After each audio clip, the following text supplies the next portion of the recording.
Boa noite, queridos amigos, queridos irmãos. É com muita felicidade hoje que iniciamos mais uma exposição doutrinária online do dia 15 de novembro de 2024. E é com muita alegria que saudamos todos os irmãos. E hoje o tema é intitulado O Ponto de Vista. E é muito interessante para a gente citar de onde a gente retirou as informações e também as inspirações para essa exposição. A gente tirou como inspiração para essa exposição dois textos. Um da Revista Espírita do ano de 1862, na edição de julho. O tema deste texto é o ponto de vista. E o outro é o ponto de vista também, que está no Evangelho segundo o Espiritismo, no segundo capítulo, também o mesmo item, o item 5, o ponto de vista. Quando a gente fala um pouco sobre esse tema, o ponto de vista, ele é muito claro. E especialmente nesses dois textos que pegamos como referência para essa exposição, é muito interessante observar que são textos muito belos e são diferentes. A proposta e o objetivo desses dois textos são um tanto quanto diferentes. Sugerimos a todos os irmãos a leitura desses dois itens. A revista espírita, ela é facilmente acessada através da internet. Os seus números estão disponíveis em português também, com facilidade. Esse texto é muito bonito e não poderíamos iniciar de outra forma senão citando a abertura desse texto. Vejam bem, nas palavras de Allan Kardec: não há quem não tenha observado quantas coisas mudam de aspecto conforme o ponto de vista sobre o qual são consideradas. Não só se modifica o aspecto, mas também a sua própria importância. Coloquemo-nos no centro de qualquer coisa, mesmo pequena, e parecerá grande. Se nos colocarmos fora, será bem diferente. Quem vê algum objeto do alto de um monte, o vê insignificante, mas de baixo ele parece gigantesco. É um efeito de ótica, mas que também se aplica às coisas morais. Olhem só o quanto é interessante esse texto, o quanto é bonito e profundo o início dele. Muitas vezes, na nossa vida, quando os problemas surgem, quando as dificuldades surgem, a gente enxerga naturalmente os problemas muito maiores do que os são. Isso é verdade. A gente observa eles, às vezes, muito maior do que os são. E quando a gente enxerga isso, no primeiro momento a gente se desespera, fica ansioso. Isso é totalmente natural também, a ansiedade daquele primeiro momento, quando a gente visualiza alguma dificuldade, algum problema. Mas se a gente for observar mais de perto, ou até mesmo enfrentar esse problema, a gente percebe que ele não é tão grande quanto a gente imaginava que o fosse. Isso é tão bonito, né? Que Kardec fez uma analogia com coisas físicas. Se a gente sobe o topo de um prédio e olha da janela do topo desse prédio para as pessoas que estão lá embaixo, as pessoas parecem pequenininhas. Mas quando a gente desce e observa, as pessoas têm o mesmo tamanho que a gente, ou umas maiores, outras maiores. Também quando a gente observa alguma coisa no microscópio, uma célula no microscópio, ela é tão pequenininha, mas quando a gente observa através do microscópio, ela se torna grande aos nossos olhos. E é muito isso o que acontece conosco. Kardec fala isso do ponto de vista moral, ético. Às vezes, a gente dá uma importância muito grande aos problemas. E aí a gente vai também para um outro ponto de vista mais filosófico, de que talvez tudo aquilo que a gente tenha medo, aquilo que a gente teme muito grande, seja o desconhecido. Talvez o grande problema não seja o problema, o desafio propriamente dito, mas o desconhecido. Quando a gente observa pelo prisma a morte, por exemplo, se a gente for pensar todos os problemas que nós, seres humanos, tememos, é a morte. Seja a nossa morte, seja a morte daqueles que nós amamos. Talvez esse seja o grande leão debaixo da cama.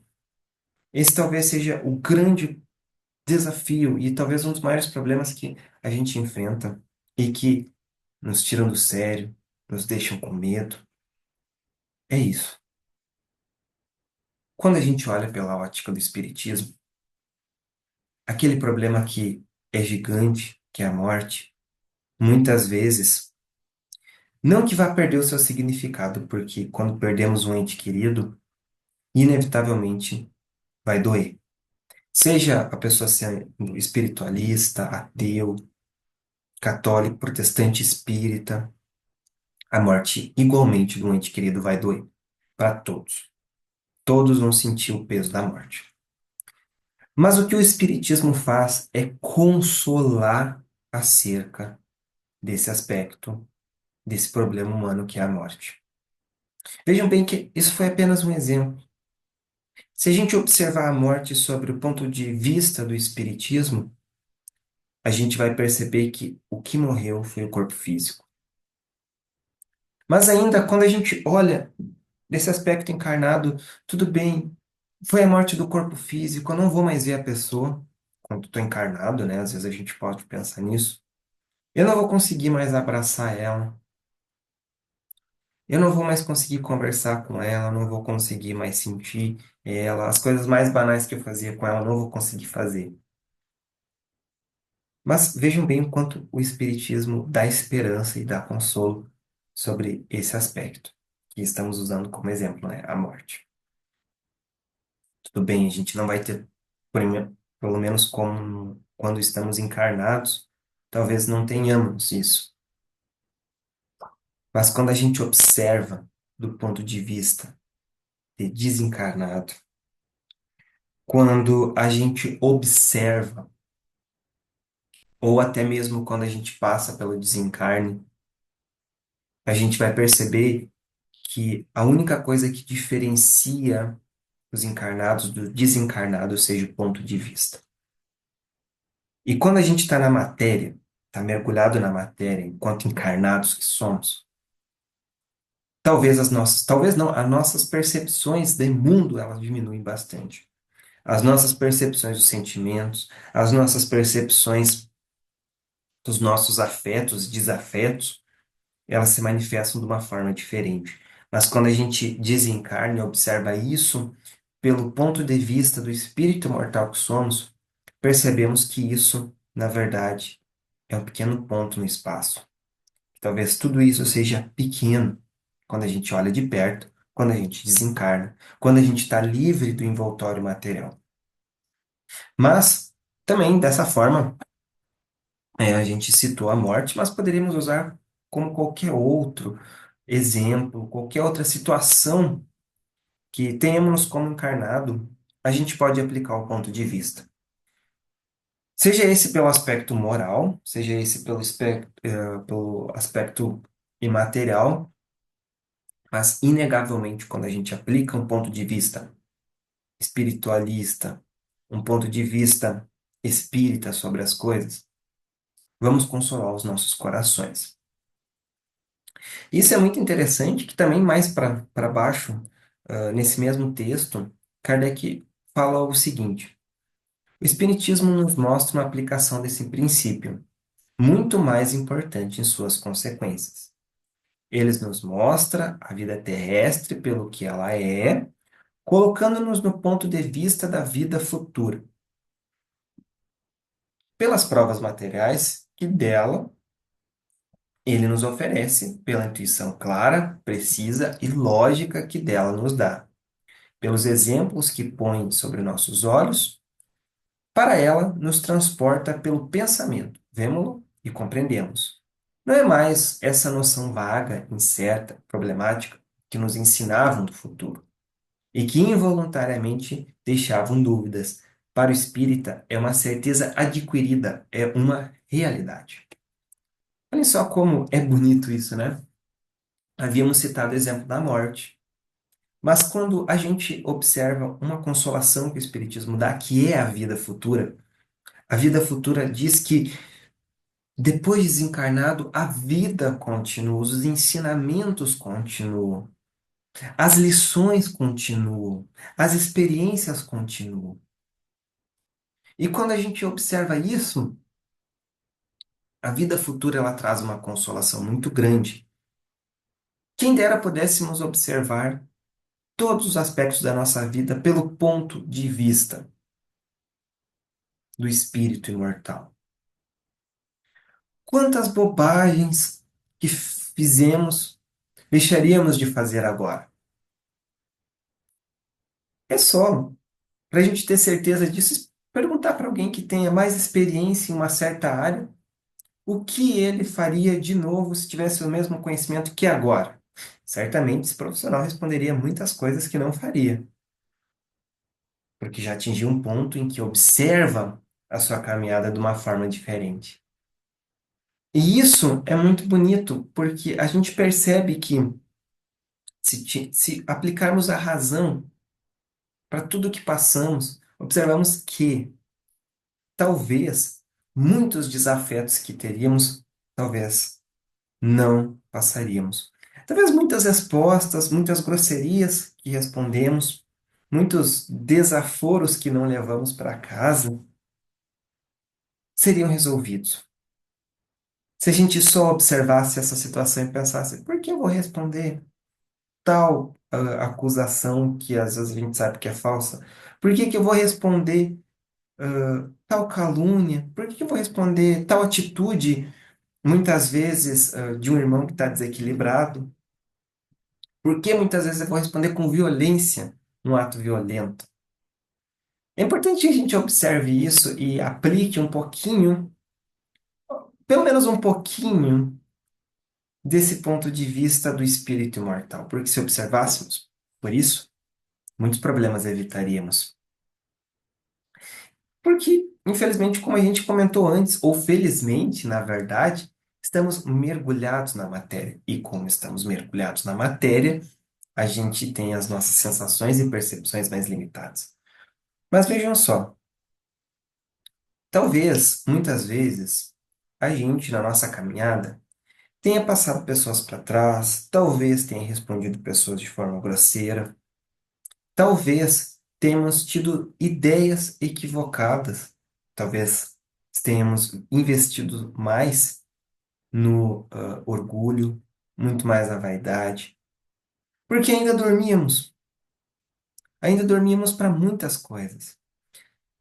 E tem um filme que eu adoro citar, que eu adoro comentar sobre esse filme também, um filme que eu gosto bastante, que dá pra gente relacionar com o ponto de vista, é o filme Matrix, de 1999, em que também recomendamos, né, os irmãos assistirem, que esse filme é muito interessante. E quando Neo ele acorda no novo mundo, ele acorda da ilusão que ele estava dormindo, ele começa a sentir as coisas realmente, a observar as coisas de uma forma diferente. E isso Neil começa a utilizar seus olhos, começa a utilizar o seu corpo de forma adequada, de forma verdadeira, porque antes ele estava dormindo. E muitas vezes o ponto de vista nos fala sobre isso, acordarmos para pontos que muitas vezes ignoramos, visualizar coisas que ignoramos muitas vezes. Talvez a gente tenha aqueles colegas de trabalho que nos tiram do sério, aqueles familiares que nos tiram do sério e nos tiram a razão, nos tiram a nossa paciência. Mas e se a gente agradecesse por essas pessoas, por termos a oportunidade de poder exercitar a paciência com aquele colega de trabalho difícil, exercitar a tolerância com aquele colega intolerante? E aí que a gente remete ao texto do Evangelho segundo o Espiritismo, porque se a gente tem a ideia da vida clara, da vida futura, a gente começa a exercitar uma coisa. E olha só, a ideia clara e precisa que se faz da vida futura proporciona inabalável fé no porvir. Fé que acarreta enormes consequências sobre a moralização dos homens, porque muda completamente o ponto de vista sobre o qual encaram eles a vida terrena. Talvez se a gente observasse todos esses problemas que nos assolam, do ponto de vista da vida futura, do ponto de vista do espírito imortal que somos, talvez seríamos igual quando a gente sobe um prédio e observa na janela as pessoas pequenininhas. Esses seriam os nossos situações e problemas que vivenciamos. Isso muitas vezes é aquilo em que engendramos e muitas vezes entramos na porta larga, porque a gente sabe que muitas vezes pelo orgulho e pela vaidade a gente entra na porta larga, ou às vezes pelo mesmo total desconhecimento. E tem uma coisa que também Kardec trabalha nesse mesmo texto na Revista Espírita, e que é algo que a gente se questiona muitas vezes. Algo que talvez a gente se desequilibra muitas vezes. E eu vou ler o texto na íntegra, porque é muito bonito essa parte. Então, Kardec pergunta: o que é triunfar? É criar por meios honestos uma existência tranquila, se não se tem do que viver? É a nobre emulação de adquirir talento e desenvolver a inteligência? É o desejo de deixar depois de si um nome honrado e realizar trabalhos úteis para a humanidade? Então vejam bem, irmãos, essas perguntas talvez a gente já tenha se feito isso. Ou muitas vezes talvez a gente tenha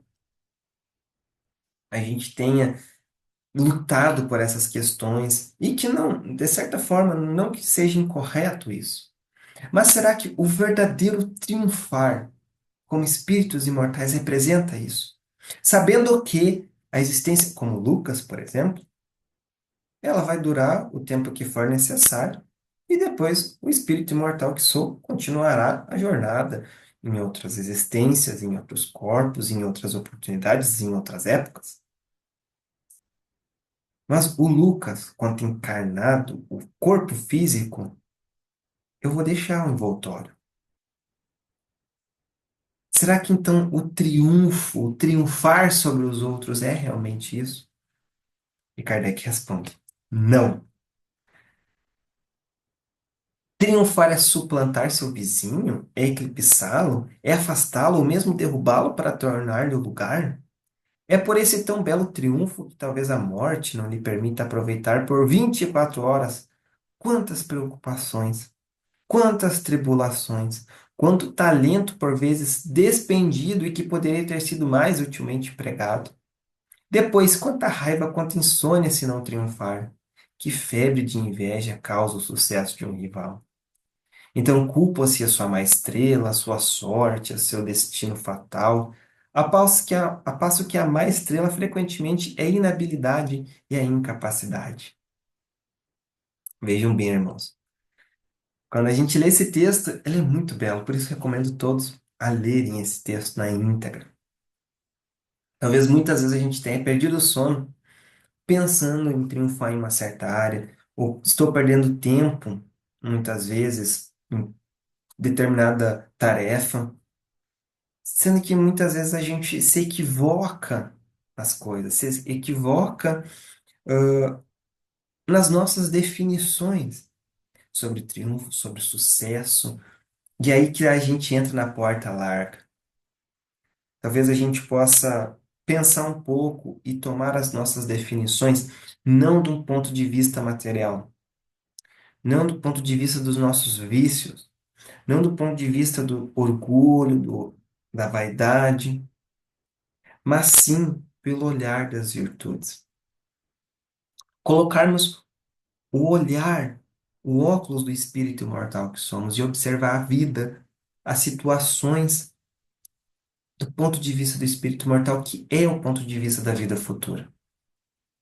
De que algo muito maior nos espera. O que é o triunfo de uma existência se ainda não desenvolvemos no nosso coração a virtude? Aí a gente vê quantos exemplos de profissionais que são extremamente produtivos, extremamente referências em sua área, mas que ainda não sabem tolerar um não, que ainda não sabem tolerar, são crianças ainda, que não sabem tolerar uma contradição, não sabem tolerar uma saída da rotina. Tudo para eles é motivo de explodirem. E sai de perto quem está perto. Então, o que adianta triunfar do ponto de vista material se ainda muitas coisas precisamos desenvolver? Muitas coisas precisamos lutar. Muitas coisas precisamos mais do que nunca exercitar. Talvez o triunfo que a gente tanto engendra seja os caminhos das virtudes, que às vezes são difíceis conquistá-las, às vezes são difíceis exercitá-las, às vezes é difícil da gente alcançar as virtudes, por isso a gente demora muitas vidas para isso, muitas existências para isso, muitos percalços que a gente vai ter que passar, muitas pessoas difíceis no nosso caminho. Mas lembramos sempre que todos esses obstáculos são oportunidades de melhoramento. Todas as dificuldades, todos os desafios são oportunidades para o melhoramento. Nos perguntemos, observamos a nossa vida e nos perguntamos, pensamos no maior desafio que passamos. Esse é um bom exercício.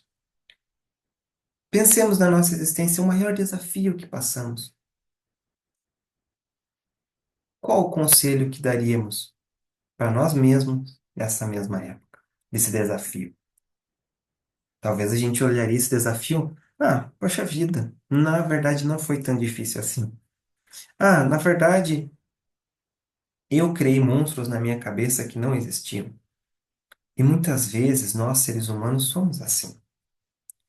Quando vemos um problema, aumentamos ele, suplantamos ele, pensamos que eles são maiores do que a gente pode imaginar. Mas lembrem-se o que Jesus falou: meu fardo é leve. Não tem nenhum peso, nenhuma carga a mais nos nossos ombros. A carga, ela é proporcional às nossas forças. Todos os desafios, os problemas que enfrentamos é proporcional à nossa bagagem. Deus, na sua infinita bondade e justiça, sempre, através da providência, nunca coloca um problema ao acaso, porque o acaso não existe. O acaso é um ponto de vista dos materialistas, é um ponto de vista da matéria. Porque se a gente olhar do ponto de vista espiritual, o acaso não existe. Então nenhum problema vai vir aleatoriamente para a gente. Nenhum desafio vai vir aleatoriamente para a gente. Todos os problemas vão vir, os desafios vão vir, porque Deus sabe que vamos enfrentar. Quando entramos no deserto das dificuldades, das privações, nesse deserto, no final do deserto, Deus está sempre conosco e sabe que chegaríamos nos nossos objetivos. Sabe que enfrentaríamos tudo, todos os problemas, todo o deserto, o frio do deserto à noite, o calor do deserto ao dia, com confiança e com esperança. Então, irmãos, se estamos passando por esses desertos, observamos do ponto de vista espiritual, do ponto de vista da vida futura, de que a vida no corpo físico pode se encerrar, mas uma nova vida se inicia. A verdadeira vida, que é a vida espiritual, nos espera. Não tenhamos medo, observemos as coisas como elas realmente são. ainda no texto de Kardec, a vida corpórea é necessária ao espírito ou à alma, que é a mesma coisa, para que possa cumprir nesse mundo material as funções que lhe são designadas pela providência. É uma das engrenagens da harmonia universal. Então, tudo que passamos, todas as dificuldades que temos, a vida corporal como um todo, ela é esse essa engrenagem de equilíbrio do universo. Tudo que passamos serve para o nosso adiantamento. Por isso que repetimos, a cruz nunca é pesada. A cruz, ela está conforme as nossas forças.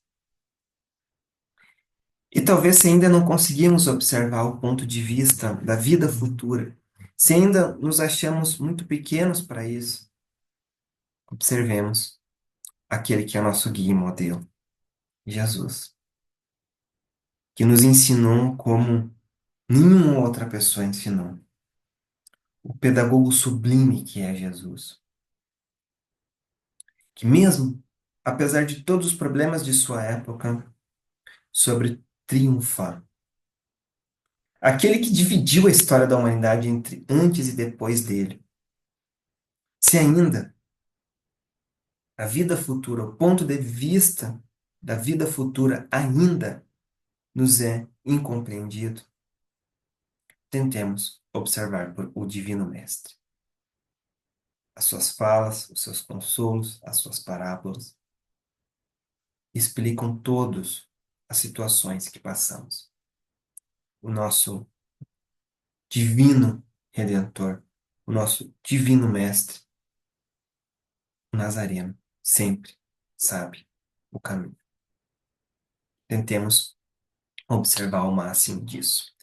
E para encerrar a exposição, irmãos, desta noite, citamos ainda a última parte desse texto, que é a seguinte: Espíritas que experimentai decepções, deixai um instante a terra por pensamento, subi às regiões do infinito e mirai-as do alto, e verei o que são elas. Então, irmãos, se passamos por decepções, desafetos, desarmonias, tristezas, se um dia a sombra da morte pesar os nossos ombros, sigamos essa recomendação de Kardec. Por pensamento, deixamos um pouquinho e subimos um pouco mais alto. E tentemos imaginar pelo lado de lá da vida. E vamos perceber que todos esses problemas, todas essas situações são temporários. Tudo passa. Tudo tem o seu motivo de ser. Tudo tem o seu motivo de estar. E assim encerramos a exposição doutrinária desta noite. E como encerramento, gostaria de convidar a todos os irmãos a unirmos os nossos pensamentos em prece. Fechamos os nossos olhos físicos e elevemos os nossos pensamentos a Deus, a Jesus e a toda espiritualidade amiga que nos acompanha. Agradecemos por este momento sublime, por esse momento de estarmos aqui, refletindo a boa nova de Jesus, que se encontra em todos os pontos do universo, em todos os pontos da nossa vida. Que possamos sentir esse amor em todas as situações da vida. E que, se tiver difícil, possamos mentalizar Jesus sentado à beira do mar da Galileia, com seus olhos firmes e sua fala doce. E que Ele sabe que vamos passar por essas situações. e sempre termos uma experiência vivida e aprendida na nossa bagagem da vida espiritual. Pedimos também, Mestre, por nossa UPA celeste, a nossa casa espírita que sempre nos acolhe, a todos os irmãos, trabalhadores e frequentadores dessa casa, que possam todos sentir a harmonia do nosso Pai celestial. E que todos nós possamos sair dessa exposição doutrinária mais fortes, mais convictos do ponto de vista da vida futura e do espírito imortal que somos. Obrigado a todos, que assim seja. Obrigado a todos os irmãos. Desejo a todos um ótimo final de semana e um ótimo início de semana a todos. Até mais.